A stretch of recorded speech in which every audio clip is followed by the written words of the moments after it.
How memories are stored in your brain, bro. Let's do it, bro. Memories are biological magic that enable you to experience bygone moments over and over. With them, your mind can encode, store and retrieve information about the world and yourself. But memories are not static like photos. Like dioramas made from wax, each time they're under the spotlight of your attention, they can melt and change a tiny bit. Which is a bit concerning because they are a huge part of what makes you, you. Nah, for real. They are the personal law a lot of your identity is based on, and the basis for your decisions about your future. What does it mean if they change? And more fundamentally, what is a memory? Nah, I've always kind of wondered that. Like, what even is, like, how does our brain even work? Like, genuinely, though. Like, what even, like, I want to get more into, like, some anatomy shit because, like, what even makes, like, our brains, like, feel certain things? I know there's, like, differences between, like, left and right, but, like, what are the key differences and stuff, man? I gotta react to a video of that shit or something, bro. How is a moment in time stored in squishy meat? Your brain is weird madness. The human brain is the most complex thing in the universe, so I mean, that's why, like, all the scientists, like, want to, like, take people's brains and stuff, right? Like, donate it for research and things like that, because it's like, it's the most fundamental thing that's just not understood, and, like, that's kind of crazy in itself, right? we need to simplify quite a bit. Scientific models work, but are not a perfect reflection of reality. It's a bit like talking about elementary particles. But in a nutshell, what makes you think and feel is a complex system of about 86 billion neurons. What's good, J-Lo? Extremely complex electrochemical root systems, sending and receiving signals through synapses, tiny gaps between cells where an electrical signal is converted into chemicals, bridges the distance, is received, and converted into electricity again. This is how neurons talk to each other.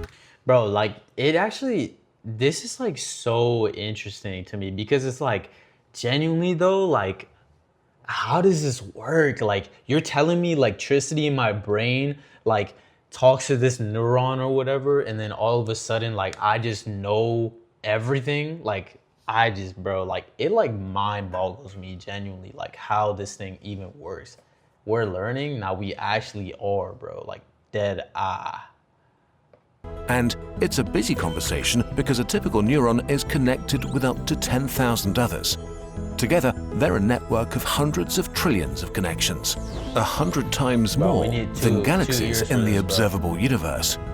From these connections, the magic of your existence emerges. To create purpose in this chaos, some connections need to grow stronger.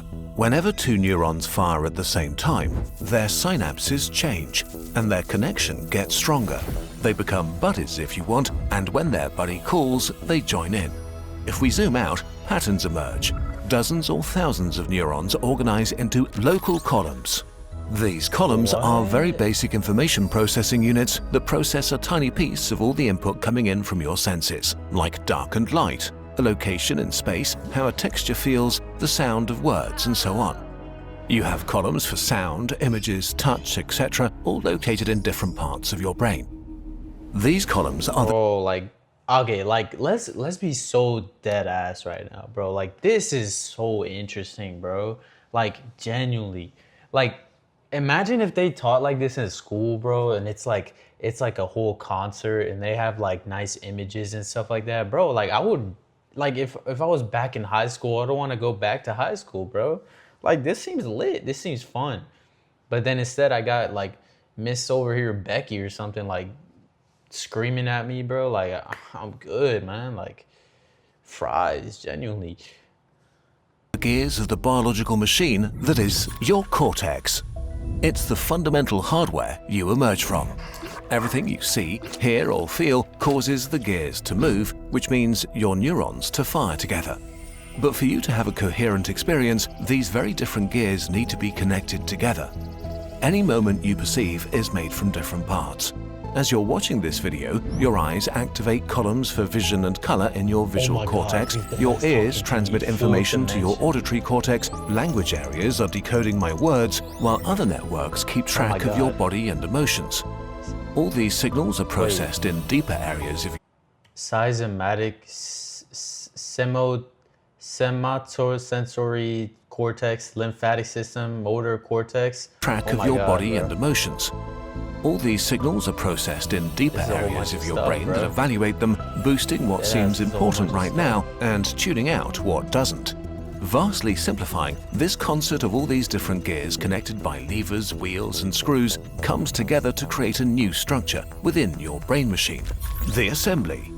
A new pattern of synchronized activity within the grand architecture of your brain.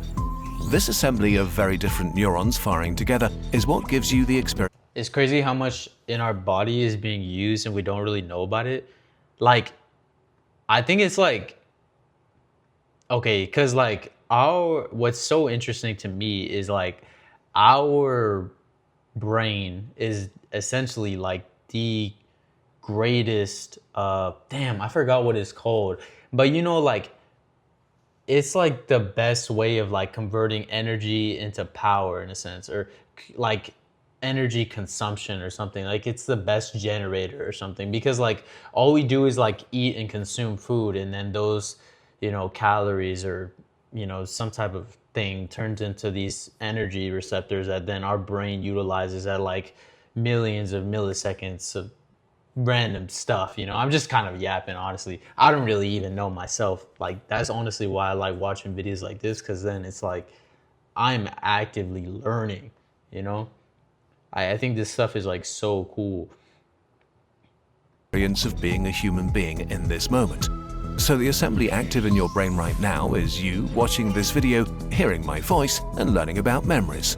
But this is only activity without permanent substance. Like ripples on a pond, nothing will remain. Without memories, you'll be forever trapped in the present. To become a being that transcends time, you need to etch these fleeting sensory inputs, these temporary moments, into something physical that will remain. And how does your brain decide what becomes permanent? With a deadly competition. How to store the past. In Albion, Oh my no matter God, where you L go ads, or what bro. you do, your L mouth will ads. accompany you on your Send journey. me L ads. Perhaps In reality, there's not just one assembly active in your brain. Your brain can't process everything in the outer and inner world with full attention, so look, you gotta different get assemblies YouTube are fighting Premium, for bro, not gonna dominance. lie. The details are complicated, but at any moment, one assembly is winning and deemed the most important by your brain. This is what you're aware of right now. In your brain, the assembly processing the sentence I'm speaking to you seems to be the most active and wins. Your brain thinks this matters, and you're forming a new memory. Two things are happening right now. The neurons of the winning assembly are bathed in chemicals that make them more susceptible to change and tie them closer together, strengthening the synapses between them. And the memory center and librarian of your brain, the hippocampus, is activated. The details here are That sounds super cool, bro. complicated and the exact process isn't fully understood yet. But in a nutshell, your hippocampus creates a blueprint saving the rough configuration of the assembly. Oh, The assembly what? is saved and Nah, like it's crazy. Like, how is it doing this though? Like, I wonder, like, you know, I'm gonna maybe take this into like biblical sentences, right? But like oh wait, if I'm like a fourth dimensional being, right?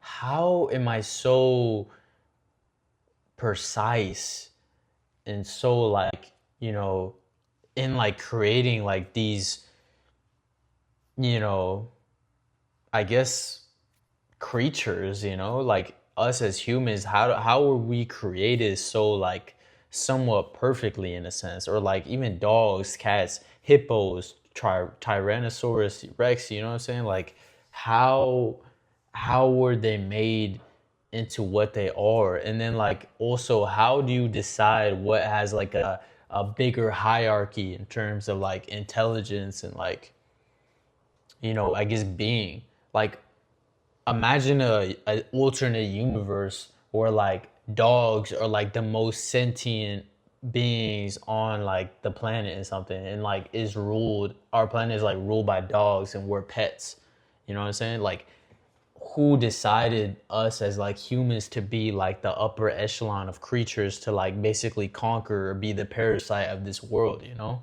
Like, it's just so interesting to me, like to think about that concept. Damn, I'm dropping frames.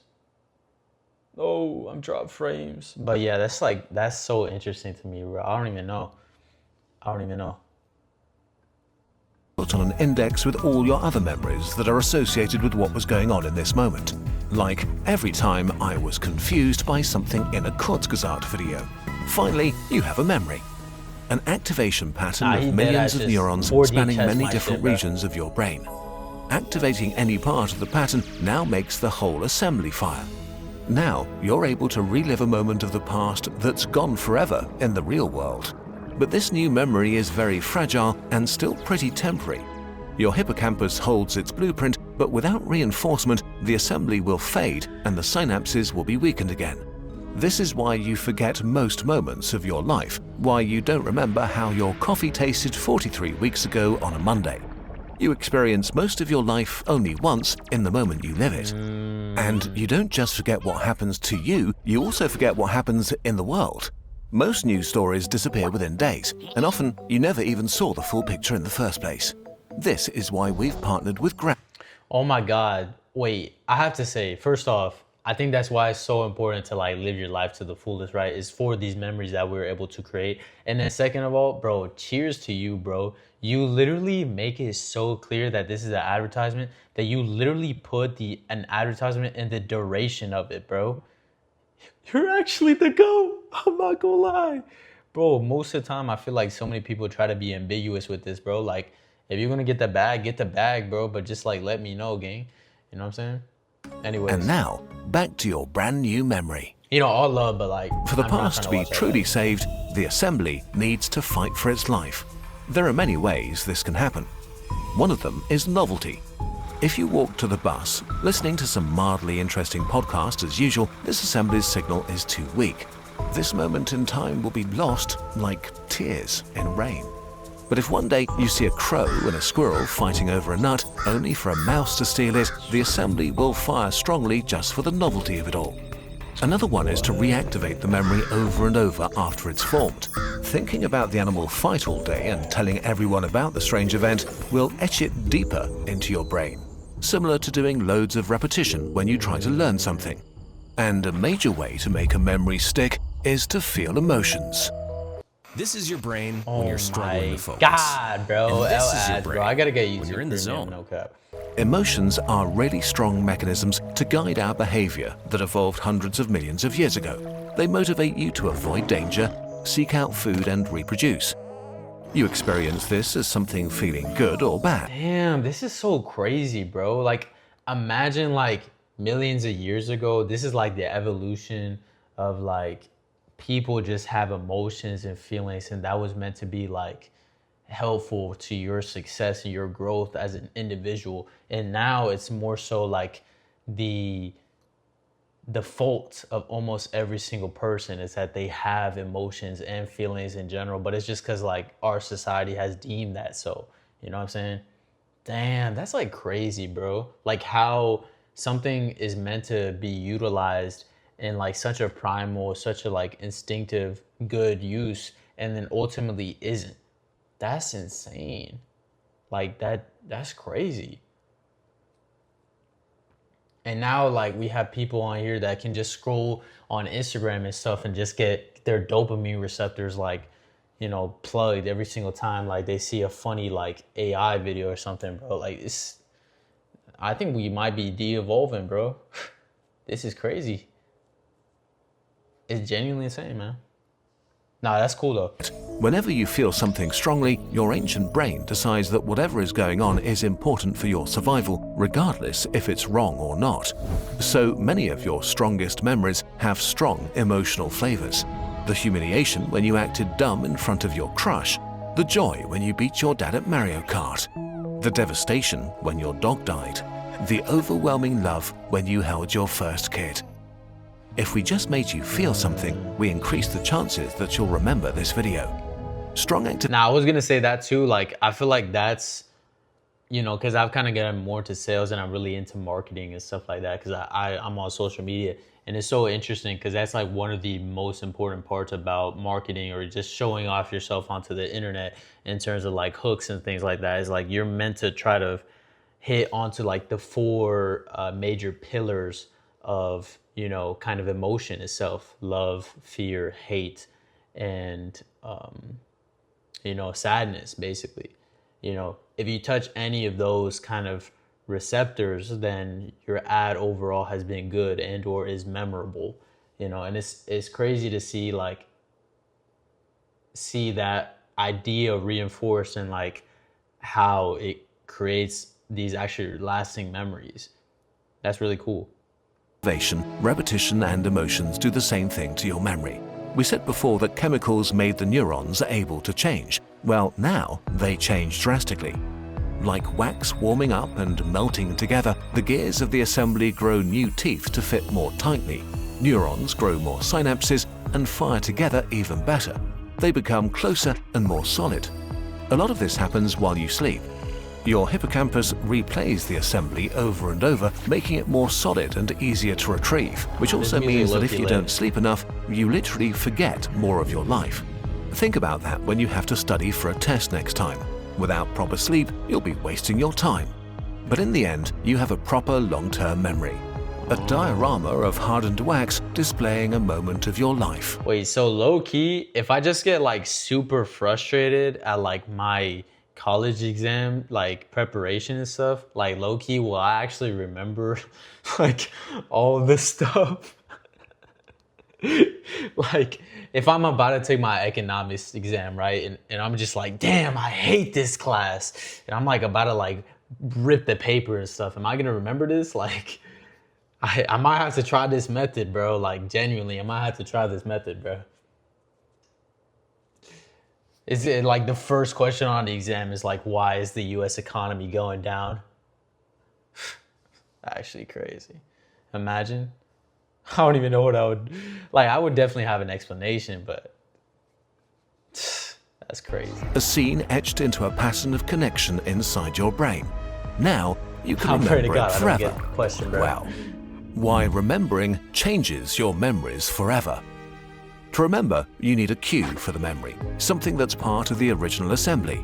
A smell, sound, word, or maybe the image of an angry crow. Your hippocampus searches its index for the cue, hopefully finding the right stored assembly, and activates it. It fires. Your past experience is retrieved. The diorama appears in your mind, and you relive seeing the crow and squirrel fighting. So far, so good. But as the diorama plays for you, you start changing it.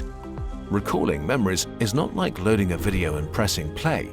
Under the light of your attention, parts of the wax become soft again, moldable, which means that as you experience the memory in your mind, the neurons involved are bathed in chemicals that make them able to change their structure again. Your hippocampus organizes memories based on a few things, but most importantly, the context of the experience. And the context is now very different. When you formed the memory, you were tired, in a mildly bad mood before work, and very surprised. Right now, so that's how like people's stories switch up so fast, bro. It's like, oh, I went to the store. You know, when it just happens to you, basically you're still kind of relishing in that emotion and that feeling of like when it just happened. So you're able to recount the details a lot more vividly and or correctly, opposed to like if you're at home talking to your friend on the phone and then you're like, hey, so-and-so did this at the store. You might get a few details wrong because now you're in a laxed environment. I never thought about that for real. Like, I never thought about that before. Like, I'm not gonna lie, bro. Like, genuinely, like, YouTube might be one of the, like, best educational platforms. Like, I think if people made a lot more content that's, like, engaging like this and or just, like, posted their, like, their educational, like, knowledge just online, bro, like, it would do so good. That's why we got people like Organic Chemistry Tutor or like people that do like calculus on YouTube and stuff. That stuff does so well because like people just don't understand, you know? But damn, bro, that's like... You're putting the memory as you're having a night out with your friends and are telling your hilarious story of the epic squirrel crow fight. And this new context seeps into the memory. New connections form, some synapses are weakened while others reconfigure. The diorama changes, becomes funnier and more absurd. Not because you want it to, your brain is just incorporating the new context of your life into the memory. As you finish your story, the light of your attention moves on. The diorama hardens again, now in a new form. The next time you remember the animal fight, you'll remember it as way funnier than when you actually experienced it. And it's the same with all your memories. When you retrieve them, your brain adds new information or forgets some and incorporates your emotions and expectations. In a sense, it updates your past life to fit the narrative of your present life. Over time, even core memories can shift, combine with others, or generate entirely new elements. Your memory system is deeply intertwined with the mechanisms for learning. It was never designed to create an accurate representation of the world. So your memories are updated as you gain new experiences and information. Ironically, the more you remember something actively, the less of the original experience remains. This also means that just because you remember something really well, it doesn't mean your memory is correct. It just means that its assembly is really strong and vivid. It's not a sudden process. Your identity is safe for today. It's a slow shift in the overall patterns inside your mind. You are who you are today, but your future self will be different, and they'll think and feel differently about the things you experience today. Yo, first off, what's up, Gecko? And then second of all, bro, like what? Like that would, bro, like what if you were like, this might go into like existential crisis, right? But like what if you're like trying to remember who you are as an individual and you have like dementia and stuff? Like imagine how horrific it would be to try to remember who you are as an individual as you're actively losing the parts of you that make you you. Like, that would be just so scary, bro. Like, I actually feel for, like, older people or just people that suffer from, like, memory loss or anything like that. Like, that's just scary as hell, bro. Like, I don't know what I would do. Like, if I was losing, like, my identity, holy, bro. I think, like, nah, bro. I guess. This is also why therapy can be so helpful. By revisiting hurtful memories in a safe context, ideally with helpful introspection, you are literally changing your brain. Yo, W literally therapy, bro. rewiring yourself therapy, man. to get a chance to be happier.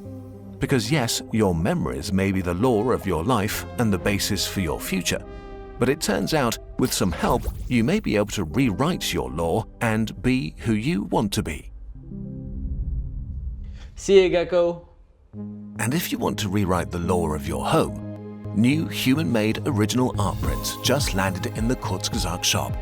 Choose a dramatic meteor W, shower, bro. I'm not a gonna lie, I tranquil love lunar all dreamscape, their art or a and powerful everything. volcanic Yo, eruption. I Or think even that's better, it. literally brighten up Oh your... my god, bro. This is a good video, though. How are memories stored in your brain by Kierkegaard? Bro, W, bro. I gotta subscribe, man. That's genuinely a great video. I'm not gonna lie. Amazing video, bro.